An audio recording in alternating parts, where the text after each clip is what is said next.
శుభాకాంక్షలు. ఈ శుభాకాంక్షలు మీకు తెలుపుతున్న వారు శ్రీమతి ఆయాల సోమయాజులు శైలజ గారు, టీచర్, మరియు వారి భర్త శ్రీ రమణమూర్తి గారు, జిఎస్టిఓ రిటైర్డ్.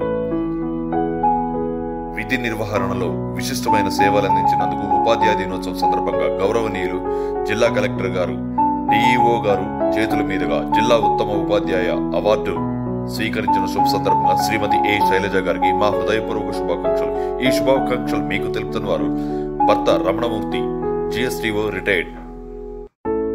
మహోదరాయ ధీమహి తన్నో దంతి ప్రచోదయాత్, తన్నో దంతి ప్రచోదయాత్.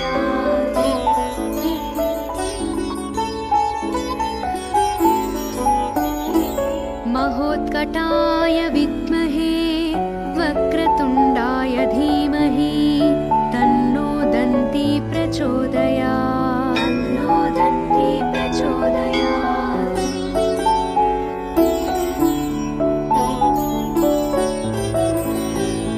ఏకదంతాయ విద్మహే వక్రతుండాయ ధీమహి తన్నో దంతి ప్రచోదయాత్, తన్నో దంతి ప్రచోదయాత్.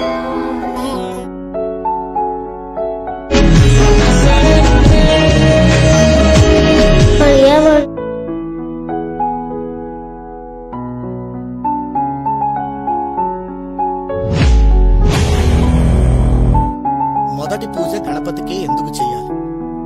ఈ విషయానికి సంబంధించి 2 కథలు ప్రచారంలో ఉన్నాయి. ఒకానొక సందర్భంలో దేవతల మధ్య ఒక వివాదం తలెత్తింది.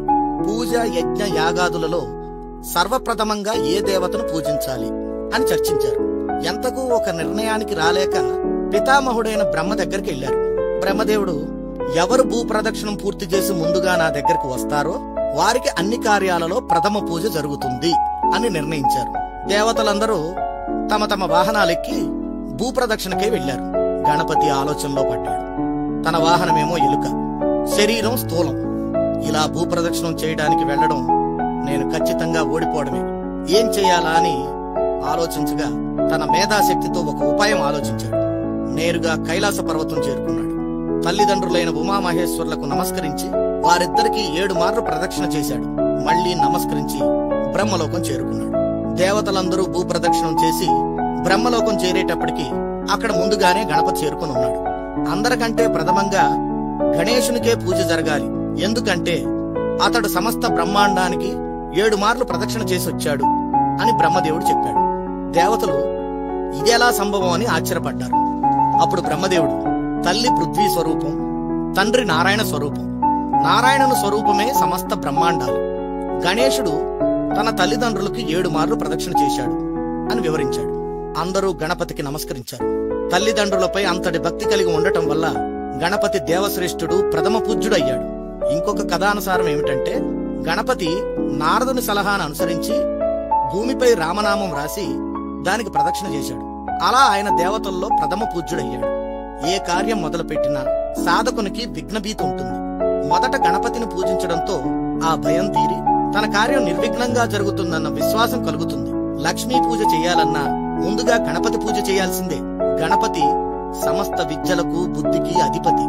లక్ష్మీదేవితో ఉన్న గణపతిని పూజించడంలోని ఉద్దేశం ధనప్రాప్తితో పాటు దాన్ని సద్వినియోగం చేసే బుద్ధి కూడా లభించాలని.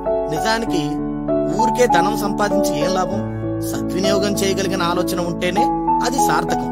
పరబ్రహ్మ ఒక్కడైనా త్రిమూర్తులుగా మనం గుర్తిస్తాం. అలాగే 33 కోట్ల దేవతలున్నా గణపతి స్థానం విశేషమైంది.